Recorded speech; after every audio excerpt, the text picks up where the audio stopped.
Good morning po. Good morning. Yan, good morning. Yan, batiin niyo po yung mga katabi niyo. Ng magandang, mainit na umaga. Yan. And isang kagalakan po na makita po yung bawat isa. And gaya po na sabi ng leader po natin kanina, may mga bagong mukha po tayo dito. And you're so welcome po na makasama namin ngayong umaga. Na si Mami, nasama po natin si Takuya. Kasama po. And then yung mga crossover natin dito.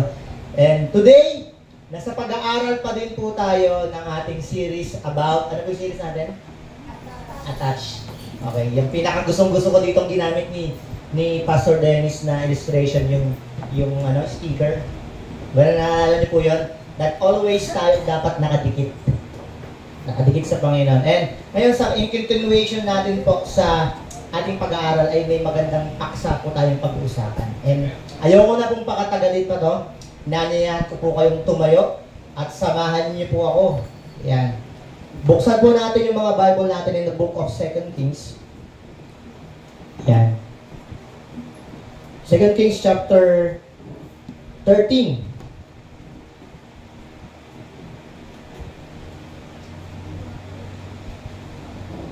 Yan. Basahin po natin po yung mga passages po natin yung nakalagay naman po yan dyan. So, ang gawin po natin ay babasahin ko po yung verse 14. Okay, and then doon sa last verse po natin ay sabay-sabay po natin babasahin sa verse 20. Okay po? Verse 14 po, babasahin ko. Then verse 15, tutugon po kayo. Then 15 ako ulit. Then sa pagsabit po ng verse 20 ay sabay-sabay po natin babasahin. So, nakita na po? Amen. So, babasahin ko po 2 Kings chapter 13 verses 14 hanggang 20. And ito pong sabi, Now when Elisha had fallen sick with the illness of which he was to die, King Joash of Israel went down with him and wept before him, crying, my father, the chariots of Israel and horsemen. 15. Elisha said, Get the bow and some arrows, and he did so. 16 po. Then he said to the king of Israel, Draw the bow, and he drew it. Elisha laid his hands on the king's hand. 17 po. Open the east window, he said, and he opened it. Shoot, Elisha said, and he shot. The Lord's arrow of victory, the arrow of victory over Aram. Elisha declared, You will completely destroy the Arameans. 18. And he continued, Take the arrows, and he took them. He said to the king of Israel, Strike the ground with them. And he struck 3 times and stopped. 19. The man of God was angry with him and said, You should have struck the ground 5 or 6 times. Then you would have defeated Aram and completely destroyed it. But now you will defeat it only 3 times. Verse 20 po, sabay-sabay natin basahin. So Elisha died and then buried him. Now bands of Moabs invade the land spring their year. Yan ang Panginoon po ang mapagpala ng kanyang salita, and manalangin po tayo saglit.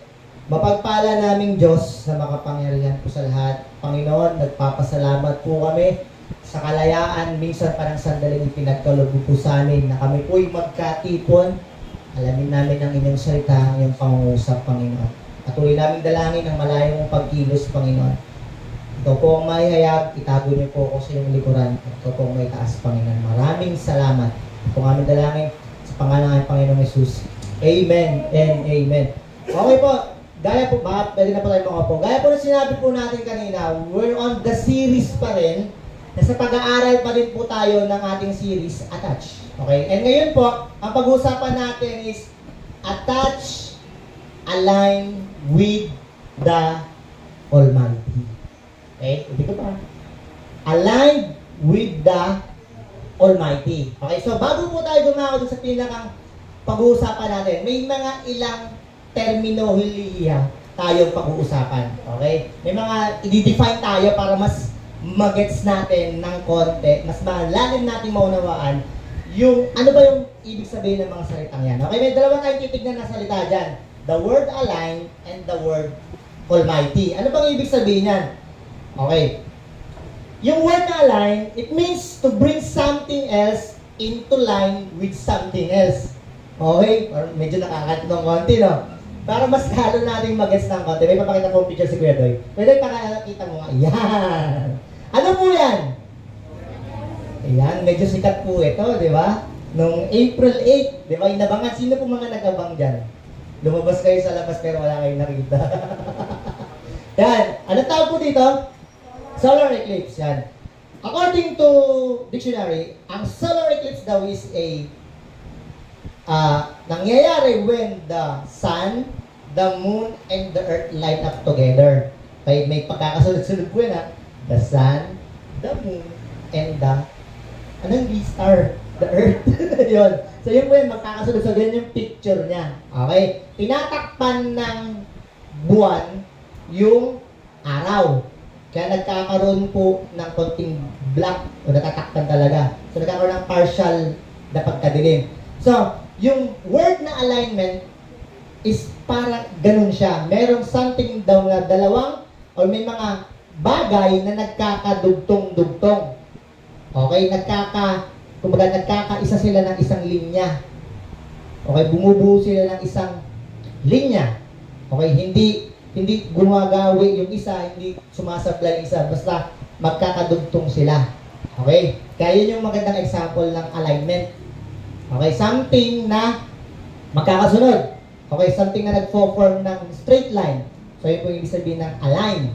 So, ano naman ibig sabihin ng Almighty? Di po kami nag-usap ni Brother Erwin, natutuwa ako sa kanta. Kasi, it defines the word Almighty. Okay, basahin muna natin.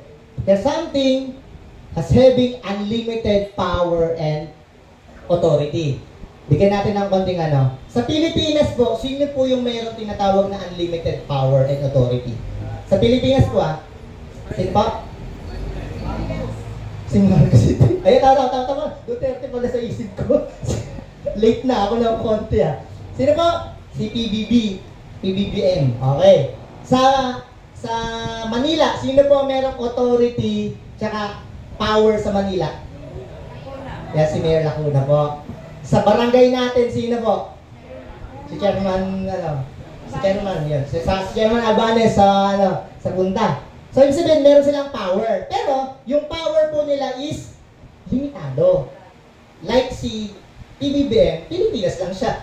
Hindi siya pwedeng magkaroon ng power sa labas kasi mayroong iba na namumuno doon. Pero the word Almighty, it falls sa Panginoon. Sabi nga nung kanta, basahin ko lang po Sabi nung kanta, your name is highest. Your name is the greatest. Your name stands above them all.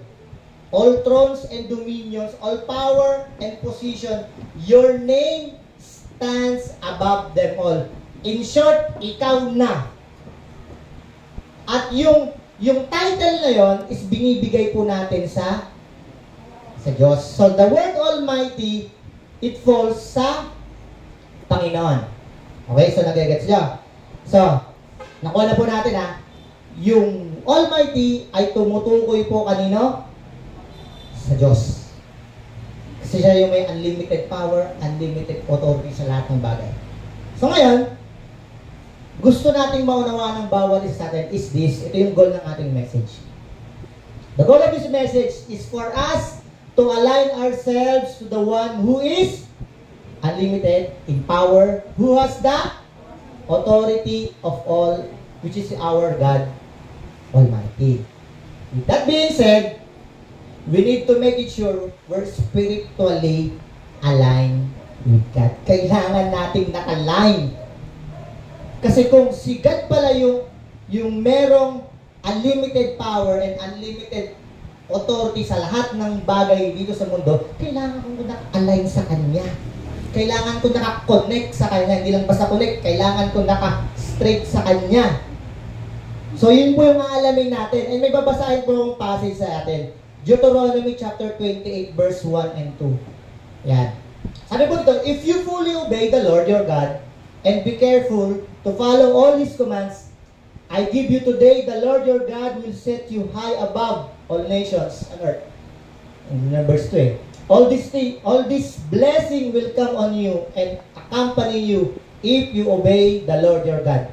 Kung papansinin niyo po in summary of this verse, makikita nyo, there's a word na dapat sundin at dapat gawin. Ulitin ko po may command, may word na dapat pakinggan at dapat sundin. Naka-align po. Yan yung gusto ng Panginoon na gawin po natin. That's the bottom line na dapat natin i-align sa Panginoon. Na kailangan kung mag-inquire sa salita niya, pakinggan yung salita niya, at gawin yung sinasabi ng salita niya.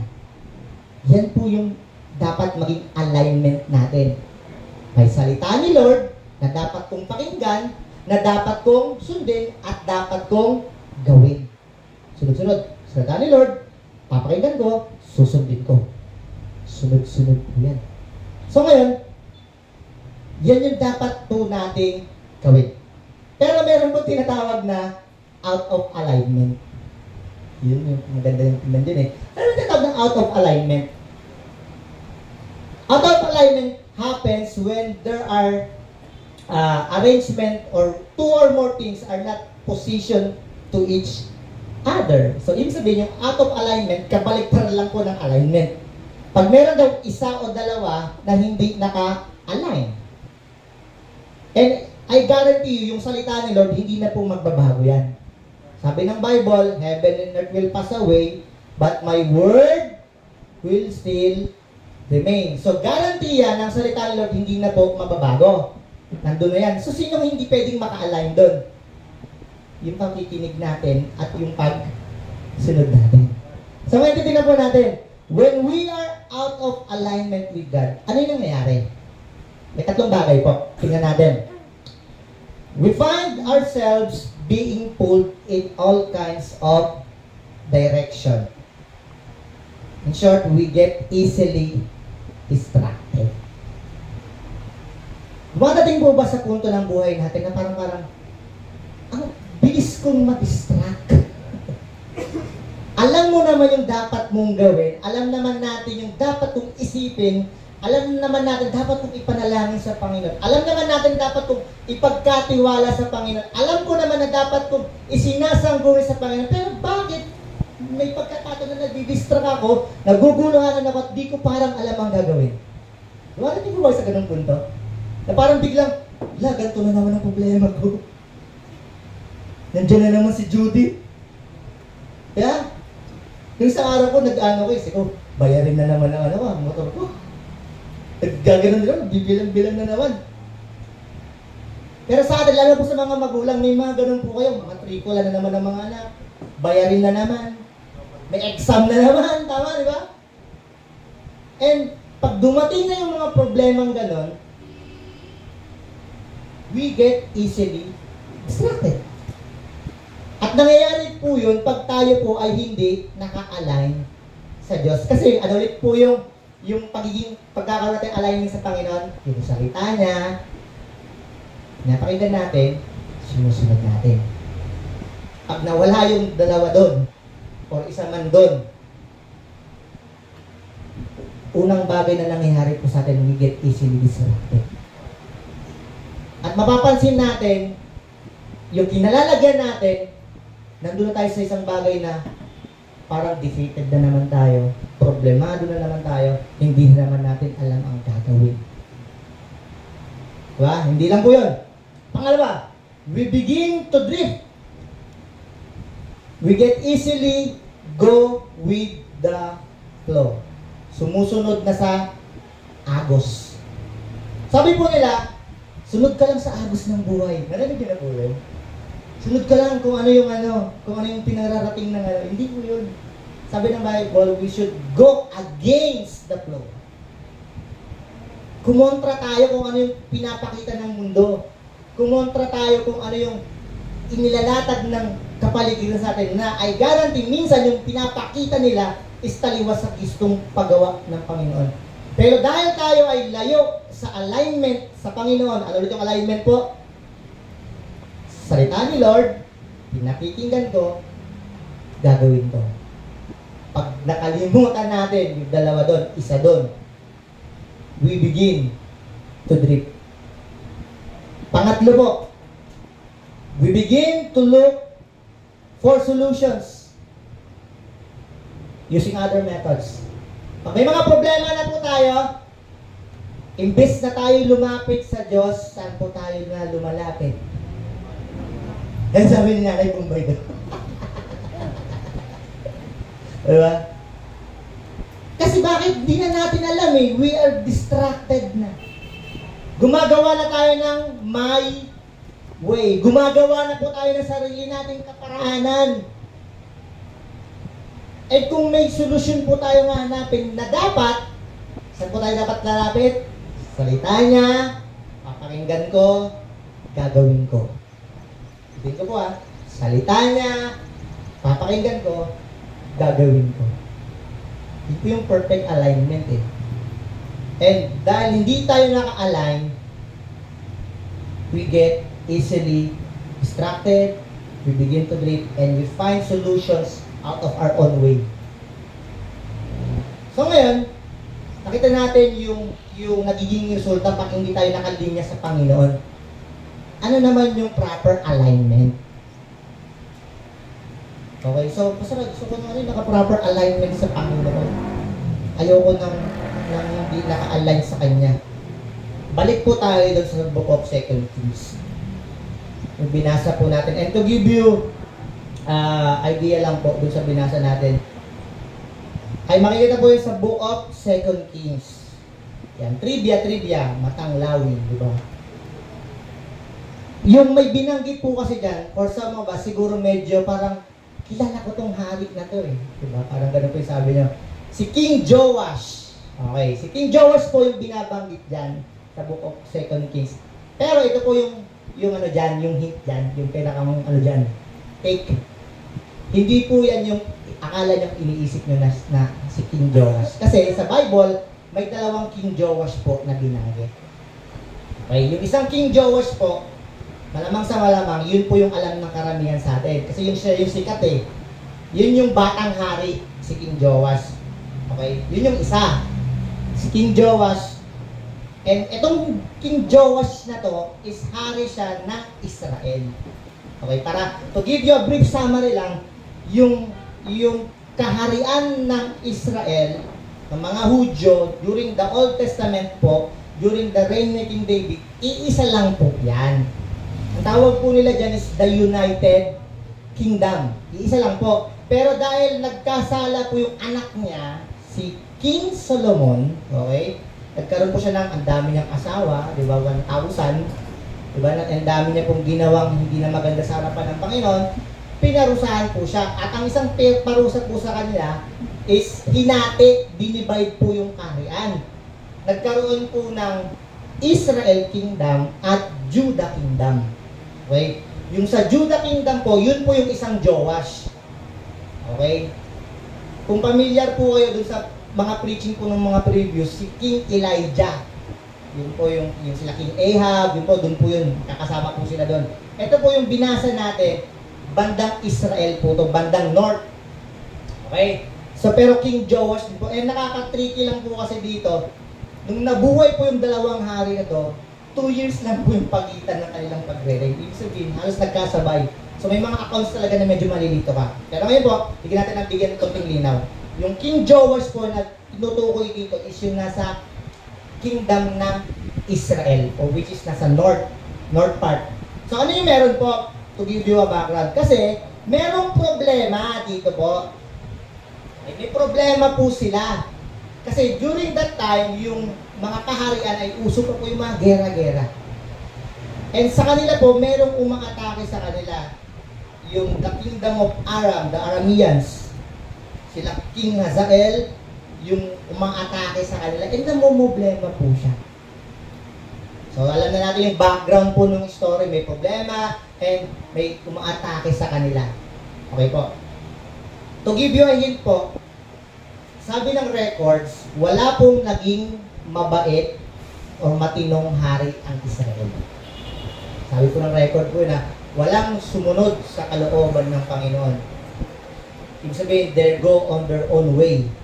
Pero, ito po si King Joash ng Israel, meron siyang natatanging bagay na ginawa at ipag-uusapan natin. So, let's go po. Ano po yung ibig sabihin po ng proper alignment sa Panginoon? Kung titignan po natin yung verse 14 and 15, basahin ko lang po. 14 and 15. Sabi po dyan, now when Elisha had fallen sick with the illness of which he was to die, King Joash of Israel went down to him and wept before him, crying, my father, the chariots of Israel and his horsemen. 15. Elisha said to him, take down the arrows. So he took the bow and arrow. So, dito rin po pa sa tagpong to, si King Elisha, okay? Si King Elisha po, yung pumalit kay Prophet Elijah, okay, ay malapit na pong mamatay. Nasa balig na ng karamdaman. Pero lumapit po si King Elisha to inquire some wisdom sa kanya. So ngayon, para magkaroon po tayo ng proper alignment sa Panginoon, first point is that we need to stay ready by getting a word from God. Sa lahat ng sitwasyon na meron po tayong kinalalagyan, isang magandang bagay na sanggunian natin ay ang salita ng Panginoon. And it's the best thing, it is the right thing, and yun yung dapat po nating ginagawa.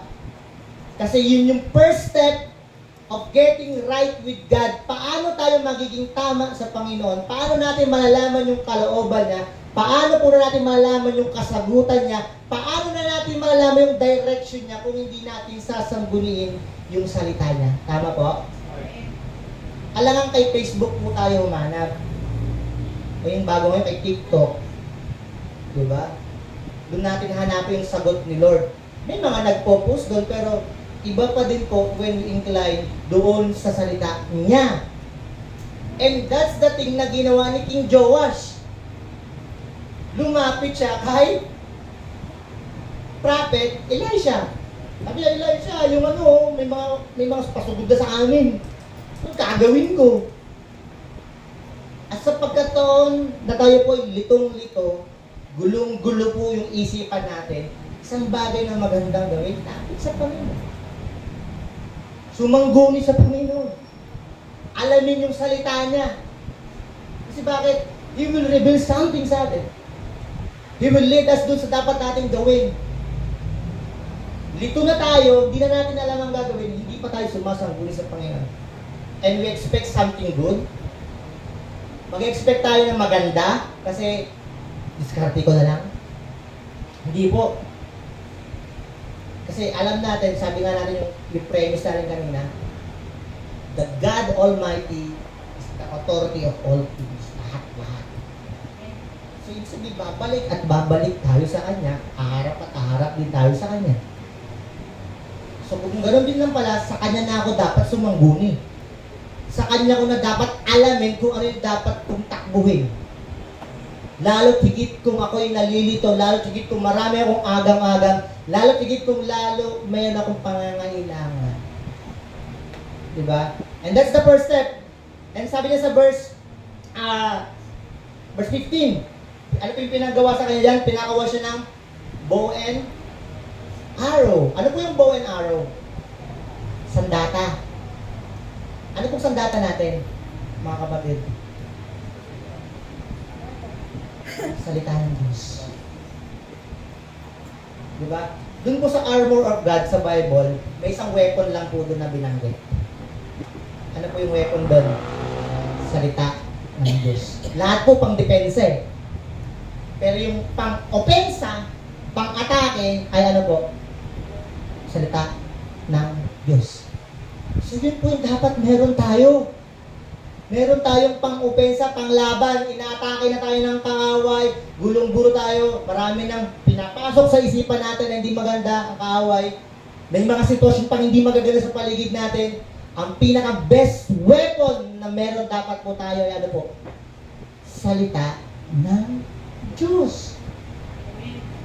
Ito po ang kidyan. Paano kung yung salita ng Diyos, every Sunday lang po natin naririnig? So every Sunday lang tayo may weapon. Pagsapit ng Monday hanggang Saturday, guluhan tayo.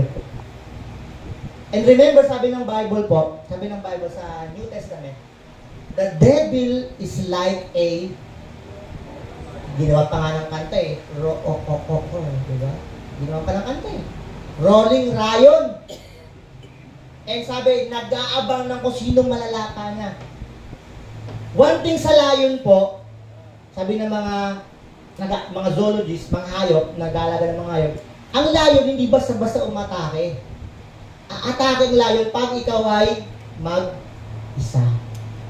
Umatake ang pack of lions pag yung ataking nila nag-iisa, walang defense, walang makakasama. And tayo, ang word ni God na naririnig natin, maraming pagkakataon, every Sunday lang. So pagsapit ng Monday hanggang Saturday, wala tayong weapon. Ano bang lalaban natin pag inatake tayo ng temptation, inatake tayo ng problems, inatake tayo ng mga suliranin sa paligid natin, inatake tayo ng doubts na pinapalatag ng kaaway. And we expect pagdating ng Sunday, okay na naman ako. Kasi it's a daily journey na dapat ginagawa po natin. Kasi sabi ng Bible, we are not against war. Ang sabi doon, battles eh.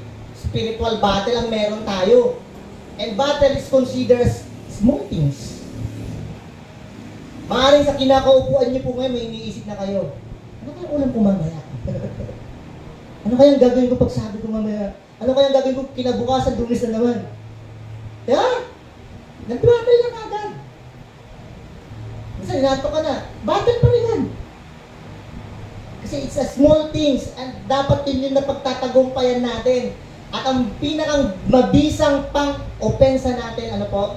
Salita ng Panginoon. Yung ginawa ni King Joash, he inclined to Elisha. Sinabi na, Elisha, ang gagawin ko? Elisha, nang inaatake na kami. Anong gagawin ko? And remember, sabi ng records, all the kings of Israel ay hindi lumakad sa kalooban ng Panginoon. Pero si King Joash, lumapit siya. Wala yung kakaiba. Sa tayo rin po mga kapatid, at encourage po, pamagin sa salita ng Panginoon, that hindi lang maging Sunday yung pagkuha natin ng salita ng Panginoon. Ni-encourage ko po that on every day ng buhay po natin, ay alamin natin, namnamin natin, saliksikin natin yung salita ng Panginoon. Ano po yung proper alignment? Salita niya, papakinggan ko, gagawin ko. Salita niya, papakinggan ko, gagawin ko. So yeah, stay ready by getting a word from God. Pangalawa po, ano po yung pangalawa dyan? Stay focused on what is important. Verse 17. Natin, verse 17. Then he said, open the window eastward. And he opened it. Elisha said, shoot. And he shot. Then he said, the Lord's arrow of victory, the arrow of victory over Aram. For you shall fight Arameans in Aphek until you have made an end to them. Kung papansin niyo po, may specific pong pinagawa sa kanya. Sabi niya, buksan mo yung eastward. Diba? Kung titignan niyo po, sabi po nila, during that time, yung pinakang maraming kalaban nila ay manggagaling sa east. Kaya sabi ni Elisha, doon mo isentro yung palaso mo. Doon mo itira. Sa atin, ano po ba yung importanteng bagay na dapat natin tinitingnan lagi? Saan ba dapat nakafocus tayo? To give you an idea, may papakita po akong video sa inyo. Yan. Yung video muna, Kuya Doy. Yan. Ito po, isang pastor po natin to. Yung aking sana, pero sabi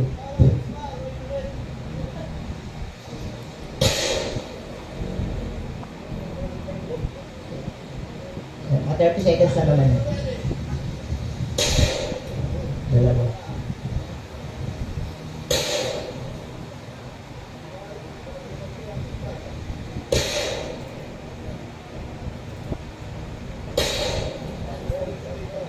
Lima na. Ani. Ito. Yun. Siyempre, okay na. Ayan, ayan. Mamaya mo na pakita yung picture na. Ayan. Mga 5 putok ng umarig. Isa po yan sa mga pastor po natin, si Pastor Go. And, nabigyan po tayo ng pribileyo na makasama po sa kanilang mag-target, target shooting. Yung sa akin po sana, kapakita ko, pero sablay po eh. Layo eh. Sa kanya po, ito yung kay Pastor Go eh. Pakita mo nga, ito. Iyan o. Tanahan po yan, sa 7 tama niya po, kung di po ako nagkakamali, ay nandito po halos lahat. Halos lahat yan. And may bulls po siya. Tama niya. Sa akin po, guess what? Dito. Layo eh. Doon eh. Kaya sabi ko, ako na papakita. Kay Pastor Go na lang. Diba? So, yun po. Ano ba yung sinasabi ko? Kasi during that time po, nung magka-target po kami, may sinasabi po yung instructor. Kaya focus doon sa yung dalawang dulo daw. Kailangan mong pag-connectahin. At yung titignan mo, at kailangan nakasentro at nakafocus ka. Huwag kang titingin sa paligid mo, huwag kang maggalaw, huwag kang magugulat, focus ka lang. Okay? Yung sa akin po, gaya mo eh. Bigla gano'n. Bigla gano'n hindi naka-focus eh. Diba? So, ano sasabi natin? When we are properly focused sa Kanya, at dinignan natin yung bagay na, ito importante, ito dapat dito nakasentro. Yung resulta ang ganda. Which is sabi din po ng Book of Hebrews, ikot ko lang. Sabi po ng Book of Hebrews, let us focus, let us fix our eyes on Jesus, the author, the perfecter of our faith, who for the joy set before him endured the cross, scorning its shame, and sat down at the right hand of God. Let us focus, let us fix our eyes on Jesus. Kasi that's the important thing. Kasi kung sa tao po kayo titingin, ang dami niyo po makikita sa akin. Kung sa lugar po kayo titingin, ang dami niyo po makikita sa lugar. Kung sa sitwasyon po, ang dami nating negatibong makikita sa mga sitwasyon ng buhay natin. Pero sabi ng Book of Hebrews, sabi ni Paul, let us focus. Let us fix our eyes. Para yung resulta, bulusay. Meron po ba sa sitwasyon ng buhay natin parang gusto mong magbulusay, maging maganda yung result, pero bakit hindi naging hindi ka naka-fix? Hindi ka naka-focus sa Panginoon. Hindi tayo nakatingin sa salita niya. Ano po ulit yung alignment natin?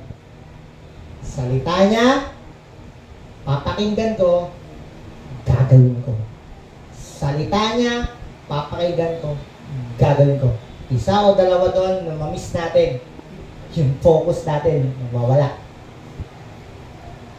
Yung salita ni Lord, di na magbabago yun. Yung dalawa na lang. Kasi nasa sa atin, habang po yun. So let's just focus. Focus on where God is directing us. Don't get distracted. Stay focused. Alam niyo po yung kaibahan nating mga mananampalataya sa hindi mananampalataya. Gusto niyo pong malaman? Hindi po mawawala yung problema. Hindi po yung kaibahan natin. Okay? Hindi po yun yung kaibahan natin na once na nakakilala tayo sa Panginoon, mawawala ang problema. Hindi po. Ang kaibahan po natin, meron tayong kasamang Diyos na pwedeng dun tayo sumentro, dun nating tignan, dun tayo tumingin sa lahat ng sitwasyon ng buhay natin. Yun yung kaibahan natin sa hindi mananampalataya. Kasi sila, wala silang aasahan, wala silang titignan.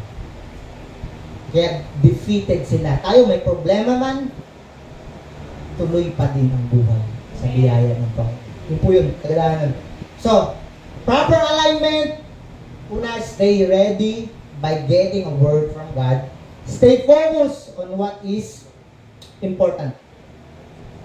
Okay? Then, pangatlo po. Yan.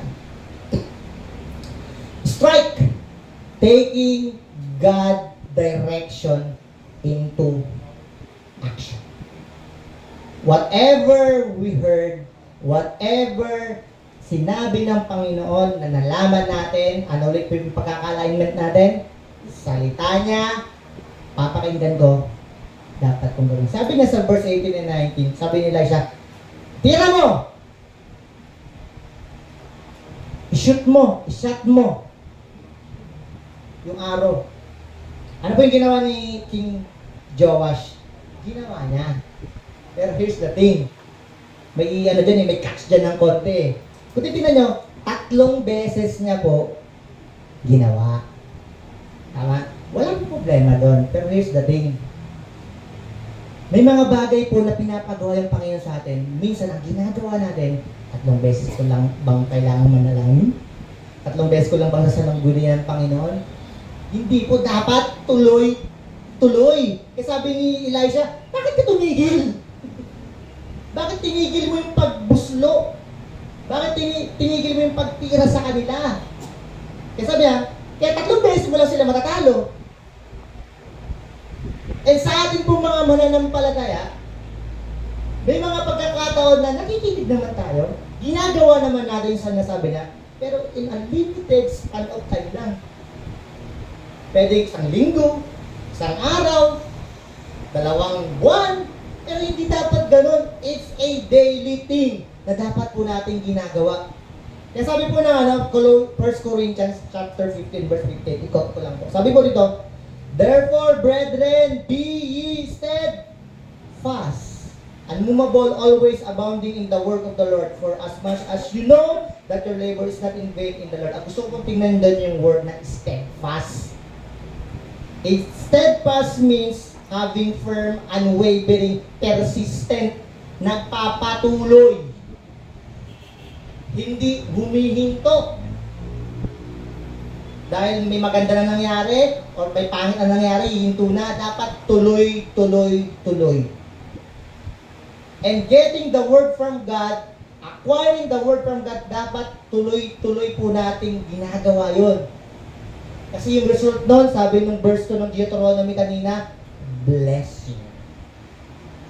Hindi po ako nagsabi nun, si Lord. Pero kailangan mo natin maintindihan that kailangan kong magkaroon ng proper alignment. Hindi po magkakaroon ng solar eclipse noong April 8 kung hindi po nagka-alignment yung 3 yun. Hindi po. Pero dahil nagkaroon ng proper alignment, nasaksiyan po ng mundo yung napakagandang tagpo na yun. Yung tinawag natin solar eclipse. Sa atin din po, when we are in the proper alignment sa Panginoon, ano po ulit yun? Salita niya, papakinggan ko, gagawin ko. Yun yung proper alignment. At sa lahat ng bagay na yun, ang ganda na sinabi niya, tuloy lang. Gawin mo lang. Huwag kang titigil. May maganda na nangyari, bigla ka lang hinto. May pangit na nangyari, hinto ka na. Tuloy lang, sangguni lang sa Panginoon. Alamin at alamin mo lang. I-search natin, alamin natin yung sinasabi ng Panginoon sa atin. Kasi bakit yun po yung proper alignment. Hindi natin ma-experience yung fullness of His glory. Hindi natin ma-experience yung fullness of His grace, yung fullness of His blessing, kung yung proper alignment na yun, hindi po natin gagawin. Again po, yung salita ni Lord, hindi na po magbabago yun. Nandyan na yan. Yung pakikinig at pagsunod na lang po natin, yun yung kailangan natin ginagawa. Lagi. Kaya it's a blessing po, isang kagalakan sa aming mga pastor na makasama namin kayo na mag-aral, na magbulay-bulay yung salita ng Panginoon. Kasi ito yung bagay na pinagkatiwala sa amin ng Panginoon.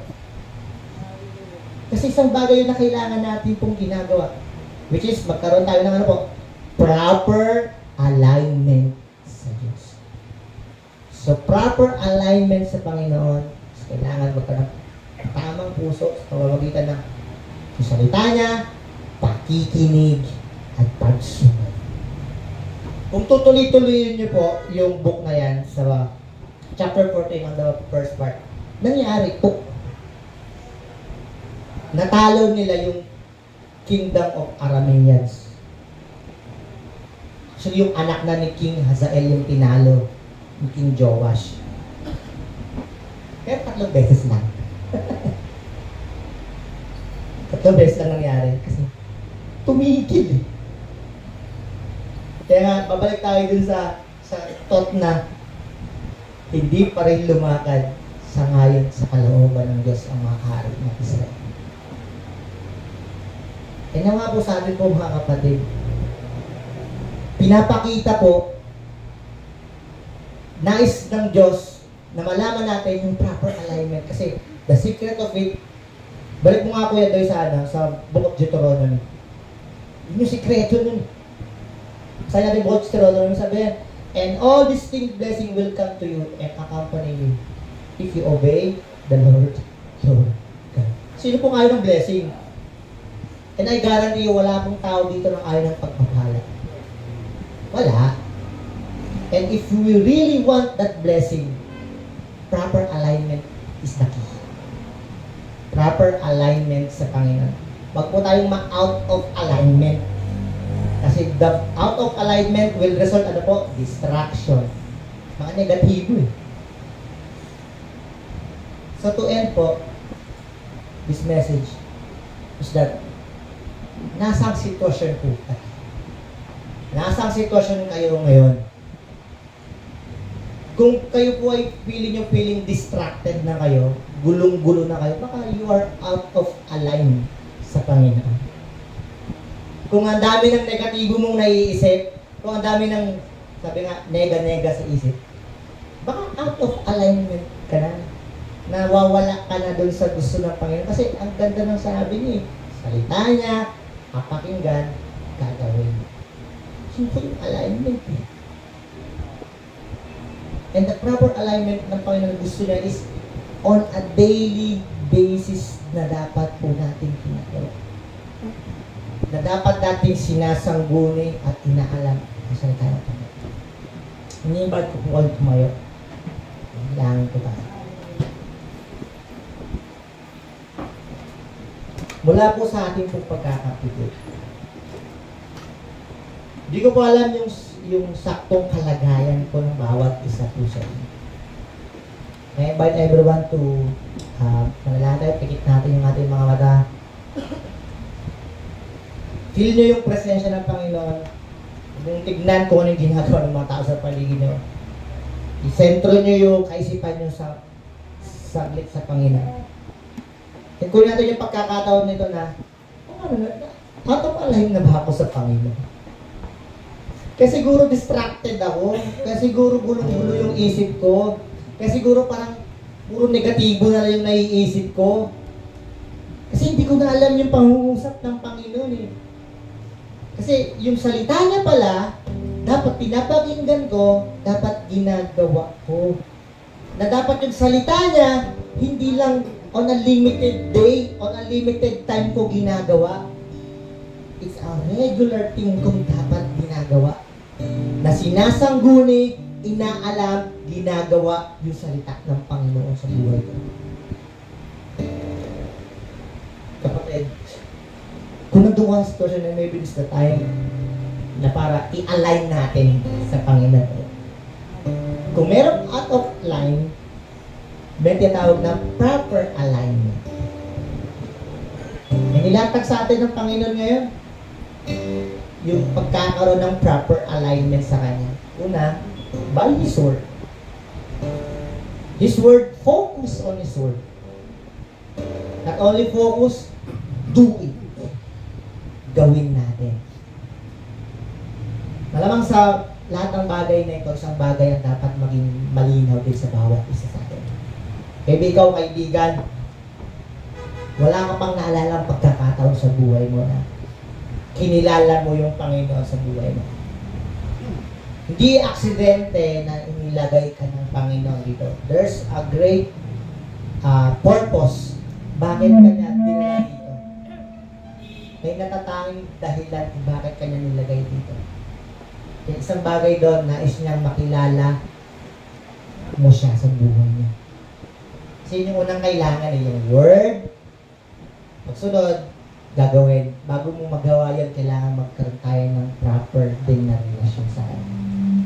Kaya ito kaibigan, kung wala ka pang naalalang pagkakataon na sinabi mo sa Panginoon, Panginoon, inaanyayahan kita sa buhay ko, sa puso ko, na manahan bilang aking sariling Panginoon at tagapagligtas. Maaari bang sundan mo yung panalangin na to? Mula sa iyong puso, mula sa iyong isip. Sabihin mo, Panginoon, maraming salamat po. Maraming salamat sa iyong biyaya, sa iyong salita na binigay mo po sa akin. Kahit hindi ko pa po ngayon lubusang nauunawaan ng mga bagay-bagay, pero sandaling ito, Panginoon, nais kitang anyayahan sa aking buhay, sa aking puso, na manahan bilang aking sariling Panginoon at tagapagligtas. At ako po'y nananampalataya mula ngayon hanggang sa ako po yung kunin ay kakatagpuin mo sa langit na bayan. Maraming salamat po. Patuloy tayong manalangin. Ikaw naman matagal lang mananampalataya. Minsan yung pagiging familiarity natin dun sa salita niya, di ba? Parang nag-take for granted din natin yung salita niya. Pero, the key ngayon na nalaman natin is that kailangan pala magkakalign yung mga yon. Kasi yung salita niya, dapat pinapakinggan ko, ginagawa ko. Ngayon, pinaalala tayo ng Panginoon na hindi lang dapat tuwing linggo lang, tuwing Lunes lang, tuwing Martes lang natin ginagawa. Bagkus on a daily basis ng buhay natin, sumasangguni tayo sa salita niya. Sabi nga ng Bible, it's the bread of life. Pinapay ng buhay. Na hindi kasapatan na tayo kumakain ng pagkain physical, meron tayong tinatawag na pagkain pang spiritual, which is yung salita niya. Lord, tulungan mo po kami lagi. Sa kabila ng kabisihan ng mundo, sa kabila ng maraming ginagawa sa kapaligiran namin, sa kabila ng gumugulo sa isipan namin, magkaroon kami ng time, Panginoon, para saliksigin yung salita mo. Hindi lang basta saliksigin, gawin namin yung sinasabi ng salita mo, Panginoon. Kasi it's the proper alignment. Mapakinggan man namin, Panginoon, pero di naman namin sundin, wala pong mangyayari. Lord, help us not only to hear your word, but to follow your word, to do your word, to act on it, Panginoon. At patuloy sa iyong biyaya, magawa po namin ito.